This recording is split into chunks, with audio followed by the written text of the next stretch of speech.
Hello and welcome to this GED Social Studies screencast with me, Teacher Marco. Today, we will talk about a social studies skill builder on how to make inferences and draw conclusions in the passages given in the social studies test. And by the way, before we start, please don't forget to subscribe. Hit on the subscribe button, and also please share this video and hit the like icon as well. It helps us help more people like you. So let's begin. Why do we need to learn this skill? Before we go on that, let me tell you something about infer. What do we mean by infer? Well, to infer means to arrive at a conclusion using context clues or information you already know. So, writers cannot include every detail about a topic or may not always directly state everything you need to know. These writers expect that their readers um, know how to make inferences. So an effective reader must make inferences to help them understand what they are reading. So what do we do?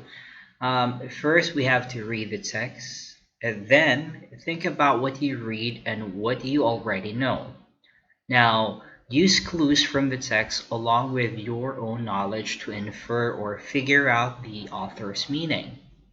So let's try to read this text, then practice making inferences. We'll try to use some graphic organizers later on.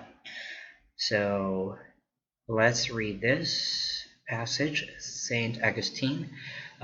King Felipe II of Spain decided that the French were trespassing on Spanish lands. So he ordered the governor Pedro Menendez to build a colony in Florida and drive out the French.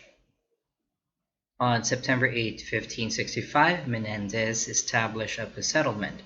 He called it San Agustin or Saint Augustine. And this became the first settlement in what would later become the United States. First Spanish settlement, okay?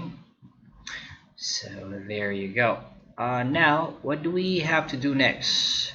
What can you infer about how effective? So this is the question that we have. What can you infer about how effective Pedro Menendez was in driving out the French? So let's try to check the information. What information is clearly stated in the text? So take a look at the highlighted part here. So what you can read here is that a colony was established to drive the French out of Florida. And then now, next, look for clues in the text that can help you answer the question. Here's our text clue. The colony that was founded is considered the first permanent settlement in the United States.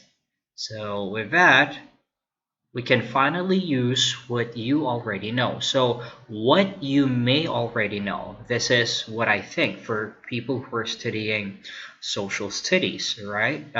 You may know that Florida culture has many Spanish influences, all right? Now, we are able to make an inference and draw a conclusion about how effective Pedro Menendez was in driving out the French. Let's take a look at the information that we gathered.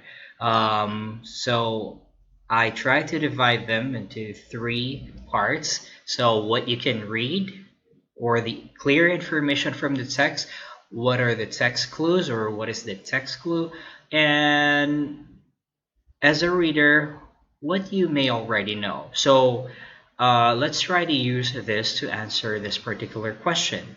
So let's see how effective Pedro Menendez was in driving out the French. So the colony established by Pedro Menendez might have helped drive the French out of Florida. All right.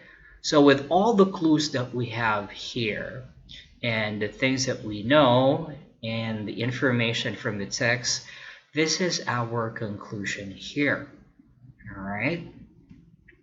So Let's try to review. In order to make inferences and draw conclusions, you will read the text, look for information that is clearly stated, look for clues in the text that provide hints to the author's meaning, think about what you already know, then you will be able to make educated guesses about ideas or information that the author wants you to know but does not clearly state. Remember, so when you infer, you are arriving at the conclusion using context clues or information you already have. And then effective readers make inferences in order to better understand what they are reading.